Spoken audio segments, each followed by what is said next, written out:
I gotta tell you, it just gets harder and harder to get into class when the weather gets good. But that's the discipline of our trade. You gotta keep your nose down and keep going. All right, so we're gonna look at using color, and we're gonna look at the next lesson also today, which is warm and cool colors, because that is fairly short, and we are not going to be in class on Wednesday, right? Because it's an advising day. If you have not come to see me and you have not made an appointment and you need advisement, shoot me an email, okay? Wednesday's a great day to do that because I'm not holding classes. Okay, good, okay. Right. I think I got yours in response. Pretty sure. I did a scan this morning of all the emails. So I just want to look at this again, all right? If you have not really given this much thought, and the reason is this is a profound statement about how we react to color. Research reveals that all human beings make an unconscious judgment about a person, environment, or item within 90 seconds of initial viewing, and that between 62 and 90% of that assessment is based on color alone. So some key words in there. All human beings, basically, we're bias machines. I'm sorry to say. In a politically correct environment, we are bias machines. We make judgments we probably don't even realize. Actually, I was thinking about this a lot, because it was Tell me. interesting to me. Yeah. And what I wonder is the implication of it the same as the practical application of it? Yes. You know, Yes. that people make a judgment does not necessarily mean they judge good, bad, or neutral. It's just like filing away information into a category. Probably what it does is it associates information, your bias associates information and probably an emotion with, right? And so that's probably how the bias is expressed. It doesn't necessarily say a bias, though. That Makes, unconscious yes, it's true. that we have a bias. We do have biases. Yeah, we do have biases. There's no escaping biases, Rip, because we develop opinions. We judge books by the cover, whether we want to or not. And so the reason that this is really important is because we all live in a world with each other. And hopefully we want to make it as pleasant a working place and a living place as we possibly can, not just for ourselves, but everybody else. The reason that this is really important is so that we understand and we are thoughtful about our own biases, our own judgments, so that we don't use them to harm people. And this is important because we are in a field where we're communicating messages. And you can use those messages for good and for not good, right? The thing about bias is that sometimes you don't even know you've got them. I realized there is a segment of the community I don't find attractive. It came upon me one day. I was like, that's why I was thinking along those lines. It was like it struck me. I figured out a bias that I've got. I hadn't any idea that I had it until one day I was wondering why some people were making comments along this line and I couldn't go along with it, and it just came upon me. Oh, I've got a bias. I hadn't realized it. It was one of those things. Thank goodness it's not a bias that harms people. It's just one of those things that I understand. I've got feelings and emotions and some information attached to a segment of the community. So I have to understand, okay, I have to work against that if I'm going to make a pleasant environment for my fellow human beings. Okay. Growing up, men didn't wear pink. That is a long-standing thing that I work against, because now everybody wears pink.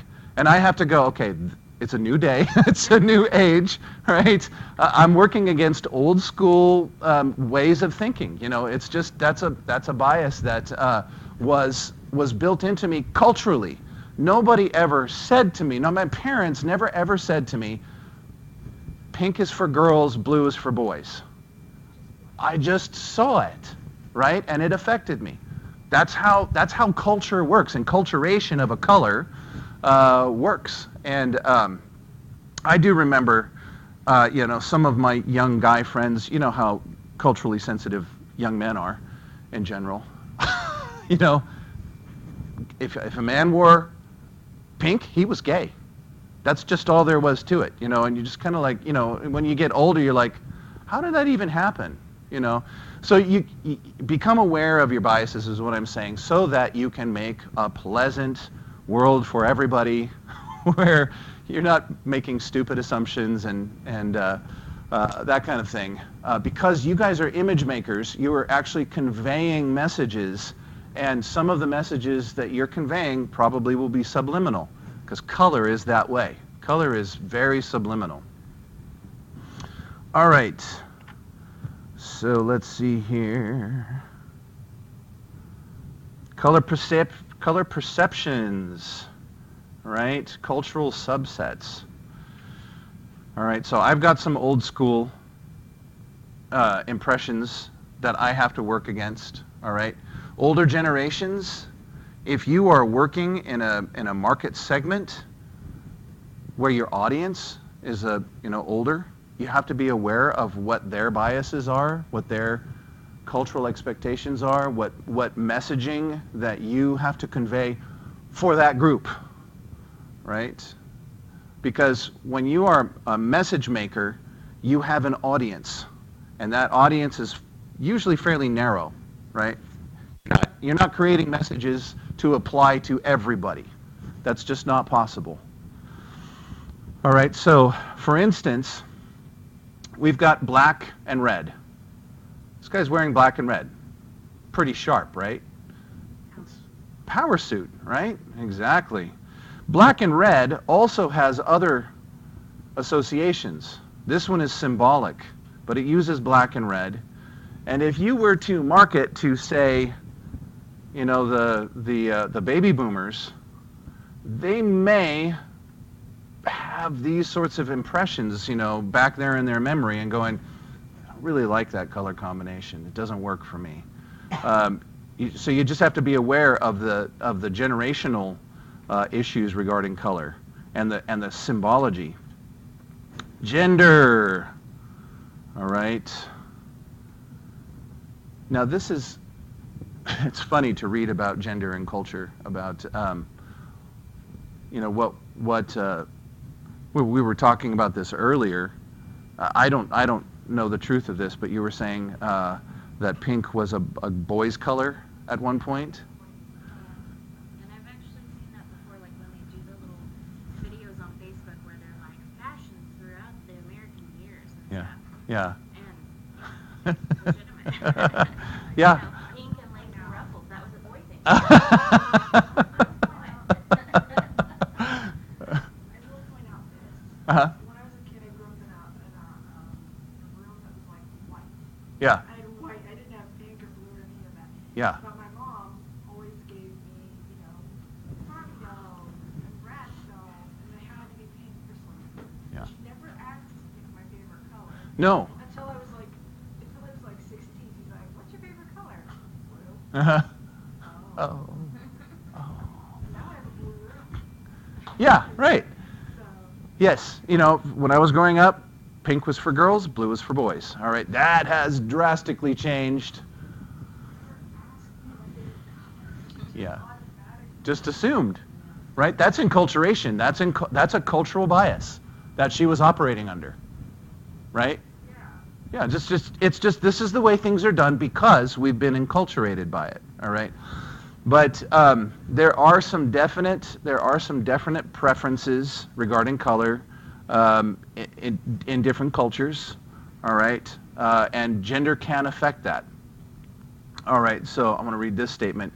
Whether you should paint your baby boy's room blue is beyond the scope of this conversation. We do know that selecting color due to gender is affected by culture and also subverted by culture, right? You have counterculture movements that they'll push messages and they'll use color to do it. All right.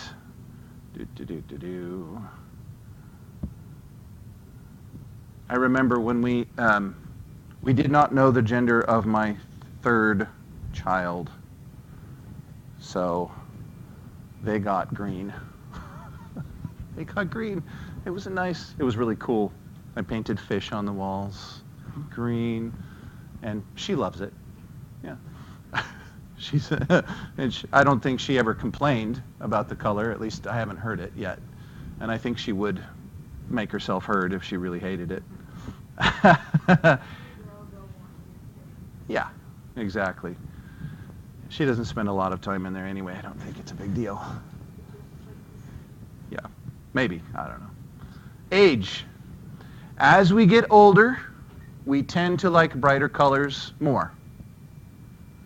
Young and old tend to like brighter colors more. Somewhere in the middle ground, we look at more subtlety and richness in our colors, which means more muting. But the elderly and young tend to like brighter colors. Now again, these are generalizations. You'll find young people and old people who like muted colors. You'll find middle-aged people who prefer primary colors. It's just generalizations, all right? I thought this was kind of funny too. Catering color for different groups turns out to be fairly simple. Young and old tend to be like bright, intense colors, and teenagers like whatever their parents don't like.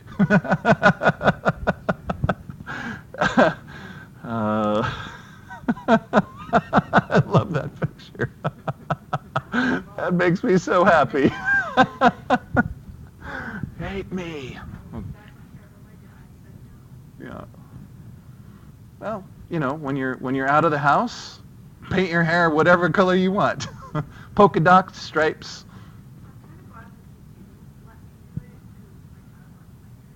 Yeah.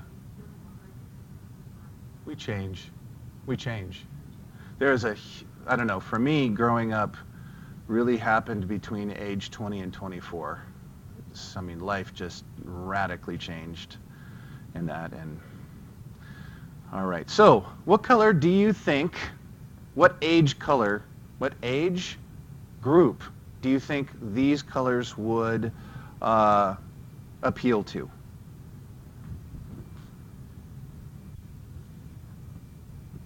Shout it out, just a guess.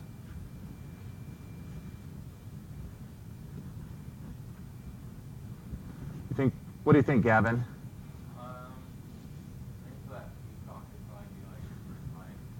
Would it be who? Just like around your 50s. And I only really say that because my mom really loves those colors. Oh, okay. So she prefers that kind of color. All right. Kind of what comes to me. Okay. What do you think, Travis? What do you think this elephant? What age group do you think this image would appeal to? Kind of like 30, like 20, kind of pop colors.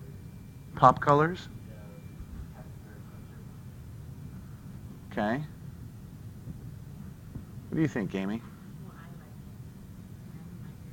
like it. Yeah. Juan, what do you think?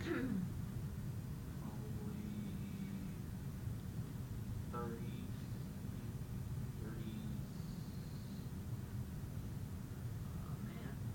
Man. Interesting. What do you think, Sam? Yeah.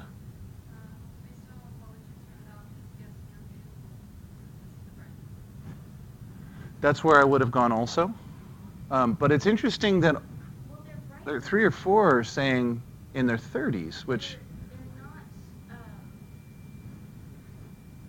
they're all like versions of the colors. Like Okay. the cyan instead of a bold blue or a bold green. Okay. And the pinks are more like corals instead of a barley. So you're saying it's a little bit muted.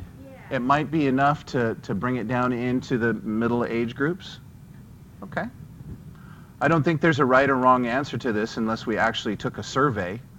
But when you're doing your artwork, you kind of need to make some guesses because of your audience. What is your audience going to like most?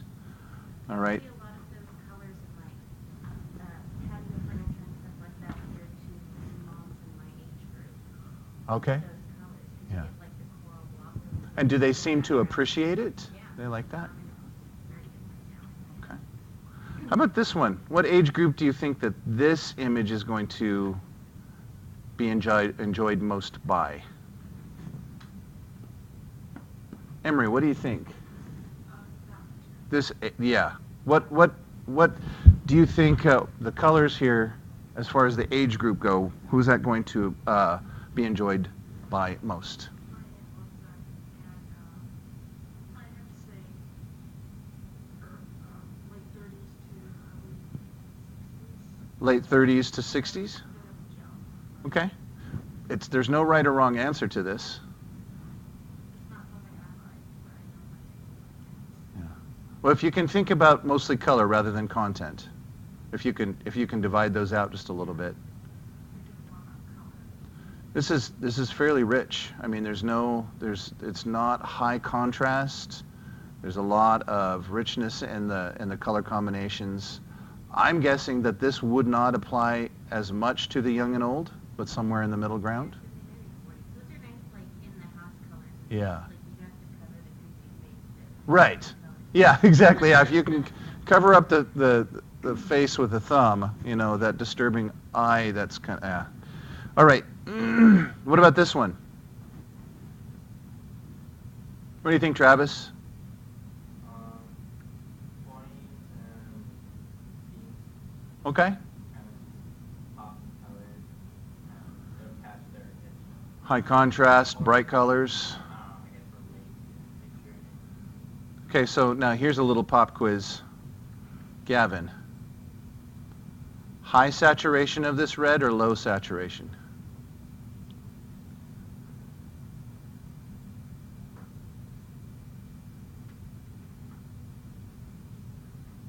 I'll say high. There's a lot of color purity and strength in it, right? How about the blue here? Probably low. Looks kind of grayish blue, like they add a little bit of Really? gray maybe. It doesn't look like. It's not as high as the red. Yeah. Yeah. Look like It's still fairly high though. blue. It's I don't know, and whoa, yeah. So I don't know if you can see the difference if you're looking at it on your monitor versus up here on the screen. This is a gray blue on the screen. Mine is much brighter on the monitor. So anyway, so it really is going to depend on what you're looking at it in. All right. So I'm seeing a bright blue here, but on the actual screen it is a really muted color. All right, how about this one? Age group, what do you think, Sam?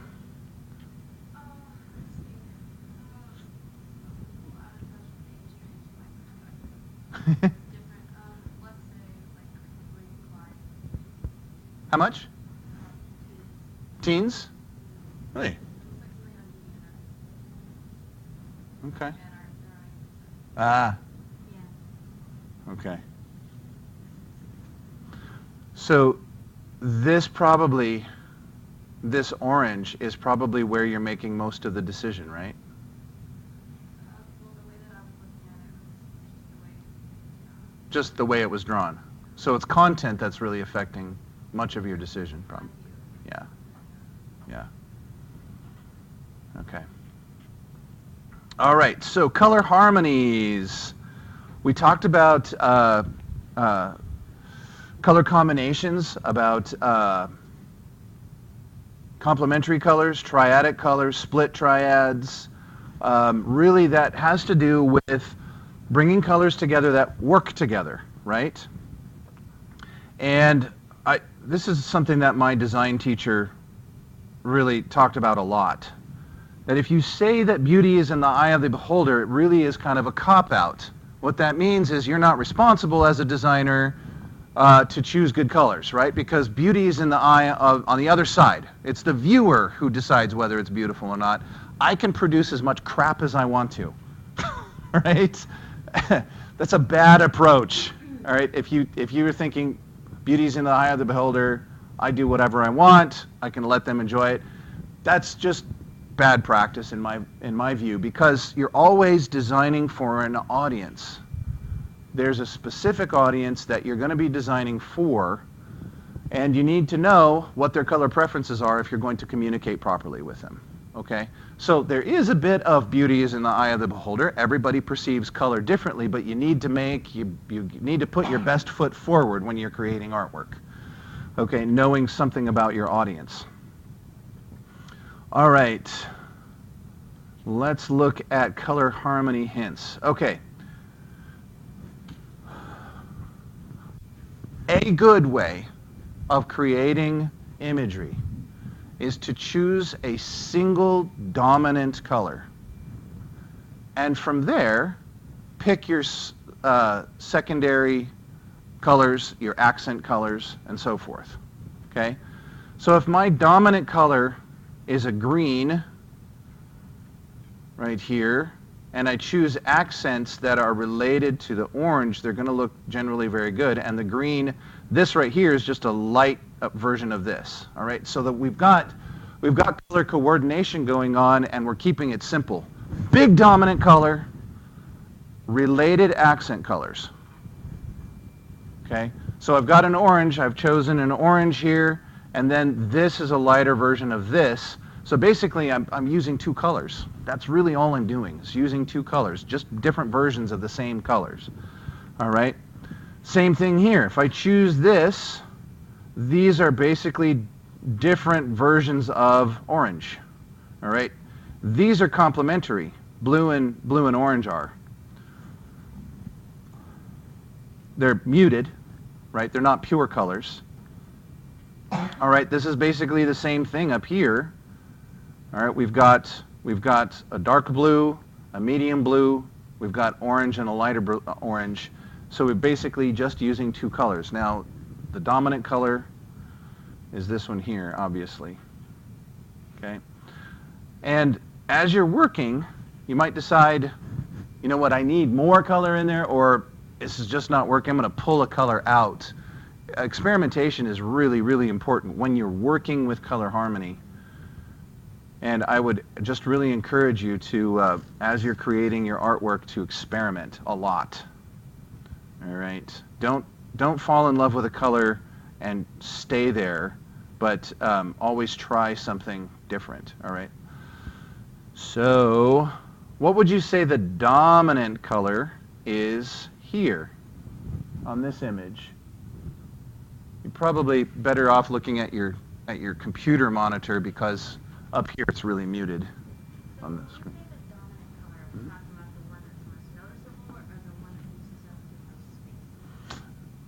Either or.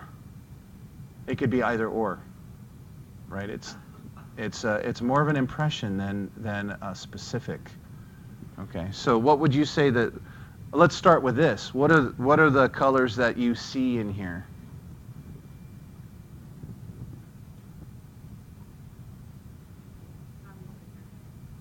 Her hair is what? What color is that? Excellent question. It's neon? Neon pink? Okay. Well, you've got a few different tones in there making up that one. There are. But it is different. There are. So we're using a range. We're using a range of sort of a pinkish colors, right? You can see it in the gray here, in the clothing. They've applied that pink, or whatever that color is, throughout, right? So you can see it looks like bed sheets, right? You can see this color here, or blankets. You've got pink throughout, through the clothing, through the hair, on the shoulder, even in the background. And its counterpoint, or its the other color that is being used is what? You can see it throughout here also. What do you think that other color is?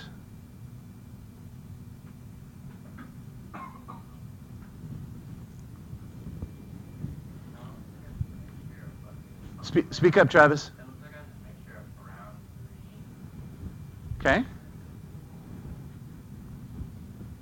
To me, it kind of appears like a blue-green of some kind. Yeah, I kind of see it. Yeah.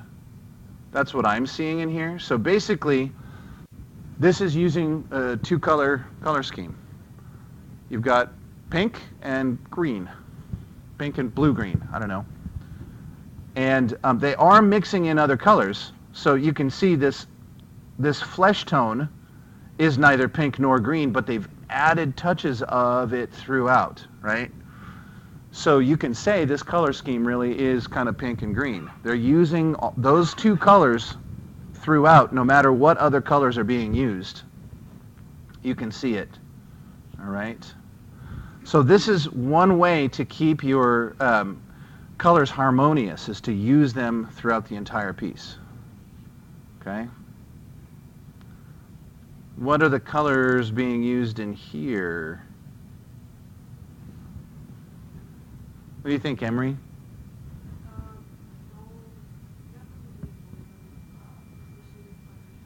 Yeah. Where? What? The way the blue and the yellow clash, there's a little section of the front model. And they mix. And they mix into a green, right? Is that what you're seeing? Yeah. At least that's what I see. Yep. Yeah. So we've got a gold and a blue. It's pretty. Just using basically two colors. Here's a question for you. Is black a color? How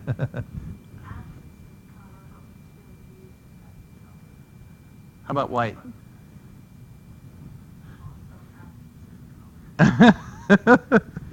Okay. I say White yes. is the absence of color, black is the altogether. To be technical, all right, just for the model that we're using, black and white are values rather than colors. Does that make sense? They're values. Because values have to do with the lightness or darkness. If you take the darkness to the extreme, you get black. Take white to the extreme, you get white. And so depending on what color models you're talking about, if we're using the color wheel as sort of our basis for color, then white and black don't really fit on there, nor does brown. So we talk about black and white as being values. Disagreements?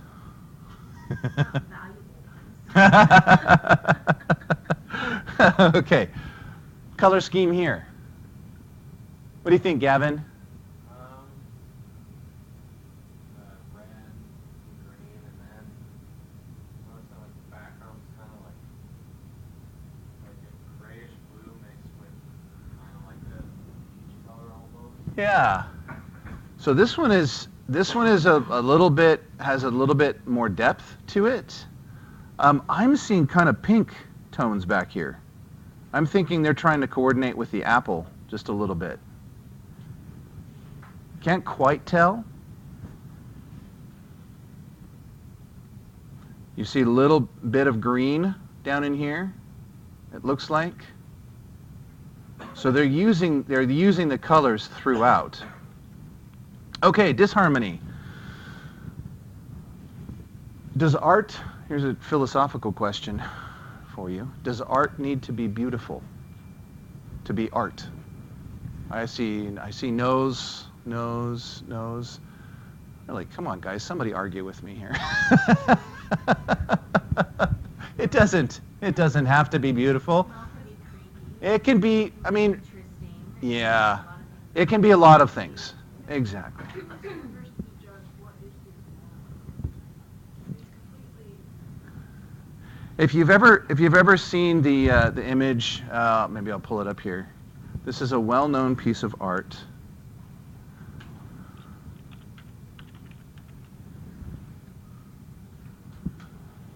That one right there. It's called The Scream.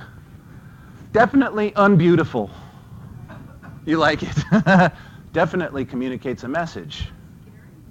Yeah. all right, definitely communicates a message. And you can argue as much as you'd like about what the purpose and what really art is. There's lots and lots of debate on it, still ongoing, has never been solved. But there may be reasons to use disharmonious color schemes because we tend to find them garish. We tend to feel uncomfortable when using disharmonious color schemes. And so I can tell you sort of the easy ways to make disharmony is to go away from those patterns that I showed you: complementary colors, triads, split complements, analogous color schemes. All right, so you'll see here, these three colors I find quite unattractive together. Individually, they might be lovely colors. But if we use a shade of yellow, actually kind of looks green, kind of looks army green there. I'm not using its complement here. I'm using other things elsewhere on the color wheel. You put those three colors together, we are going well away from our established patterns, tend to be disharmonious to our eyes. And the more colors you add to it, the worse it sort of gets. Okay?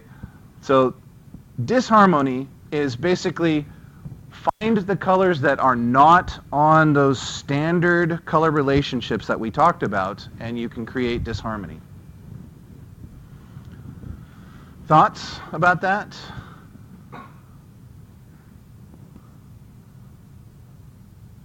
Okay. All right. So I will explain this, but I'm not going to show you how to do it.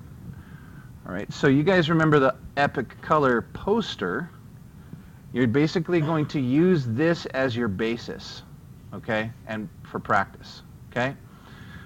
You're going to create 2 duplicates of this so that you have three of the same page in your document, okay?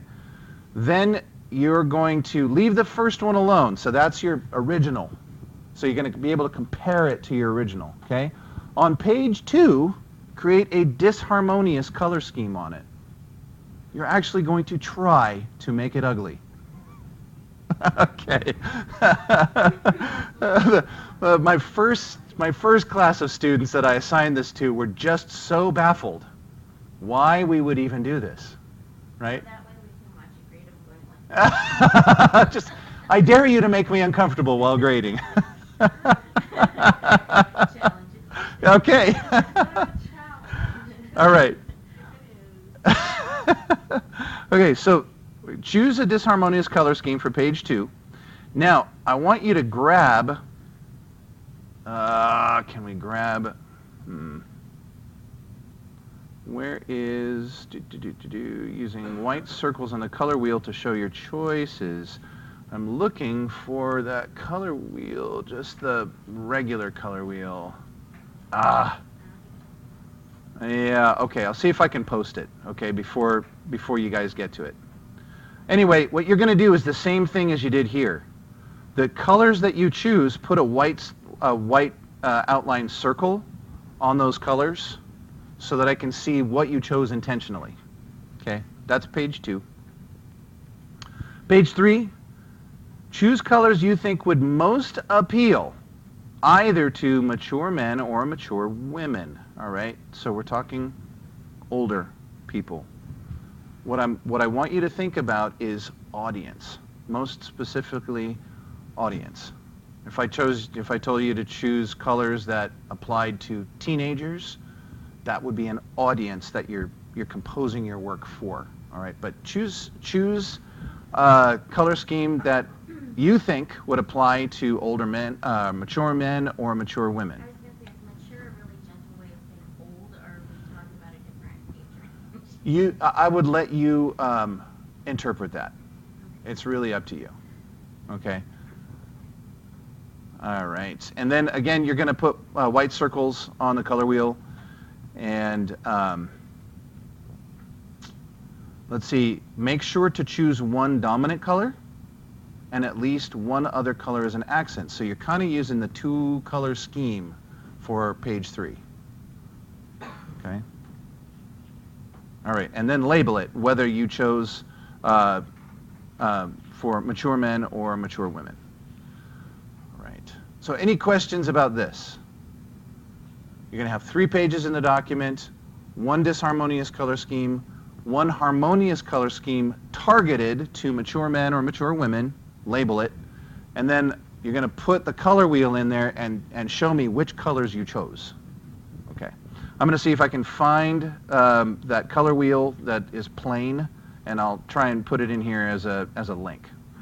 Okay, we are going to go quickly to page next, which will be warm and cool colors. There we go. Excuse me. Color temperature, warm and cool color practice. All right. You can basically break down the color wheel into what are considered cool colors and warm colors. Okay? Cool colors generally tend to create a mood of somberness, of stability, calm, whereas warm colors liven things up. They create an active feel. They create a warmth to them. Okay, but they do more than that, all right? There's actually kind of an effect where blue, or I should say cool colors, tend to recede into the distance, whereas warm colors come forward. It's kind of a psychological thing, okay? So this is definitely a warm composition, but you've got some cool colors in here to create sort of a counterbalance and create more of a psychological depth to it. Okay? Warm colors tend to come forward, blue colors tend to recede into the distance. Oh. This definitely has a feeling of coolness to it, doesn't it? It feels almost like bubbles in water, right? I want to be sort of right in there on my vacation. Just a little bit of refreshing on the one side and definitely warm, okay? All right. If I'm going to skip class, you know, I want to be in there.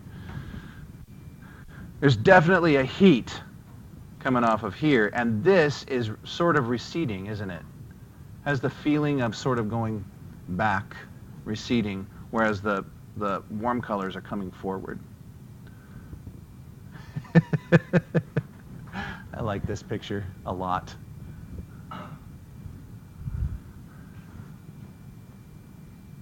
You've got the cool colors receding.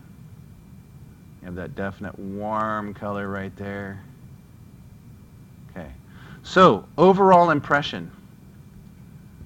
Overall impression of the image, Travis. Warm or cool?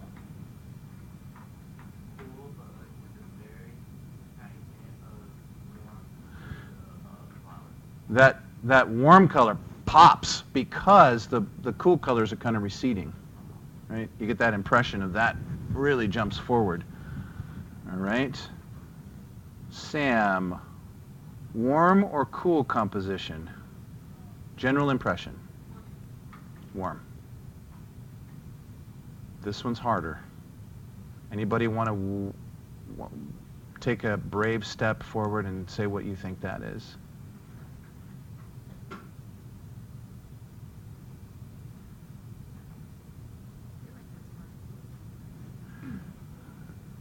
I feel the same way. Even with the pinks, you've got that little bit of bluishness to them, and even with the yellow and the green. Yes. This one's tough, and it was intended to be a little bit tough because I wanted you to really look at the colors. Okay, so you got some supremely hot colors in here. However, they've all been toned with blue. There may be some pure color right in here, right in the neck, some up in here. But there's so much toning happening with the blue in there that you could make an argument either direction. There's no right or wrong necessarily.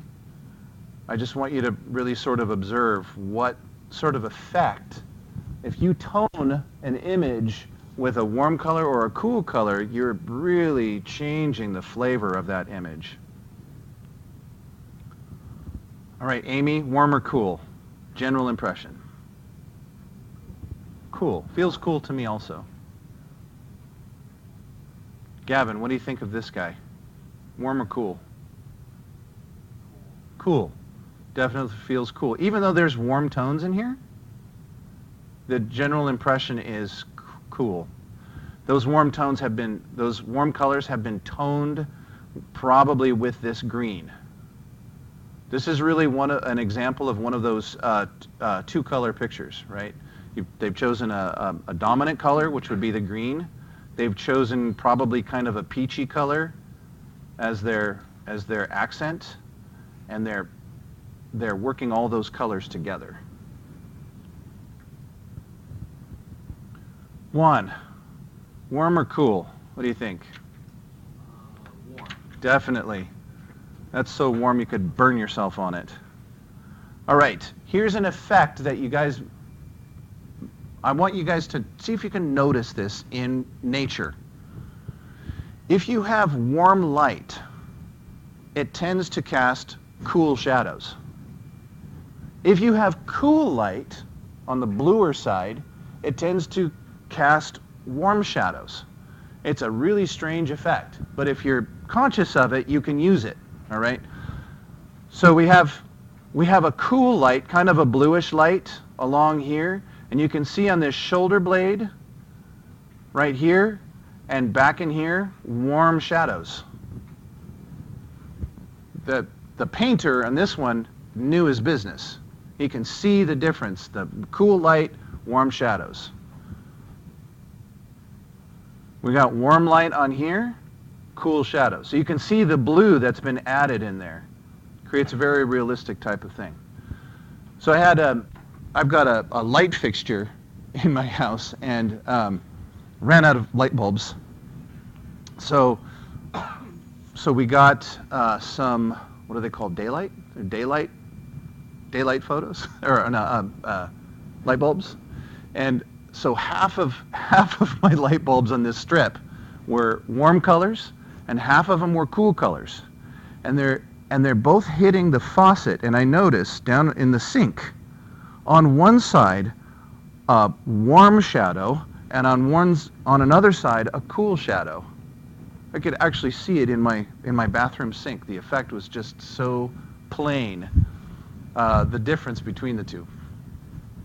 Okay, so here is the assignment here. All right, now we want to duplicate our epic movie poster, okay, twice. All right, then you're going to give the poster on one side warm tone, one of those posters. If you've got shadows, tone them with cool colors. If there are no shadows, create some. Okay. Then on the other one, you're going to create an image with a cool tone and give them warm shadows. And again, if they don't exist, put some there. I'm not sure what that thing is. It's an artifact of some kind. Okay. Any questions about that? All right. Very good. I'm going to sign off on the video here.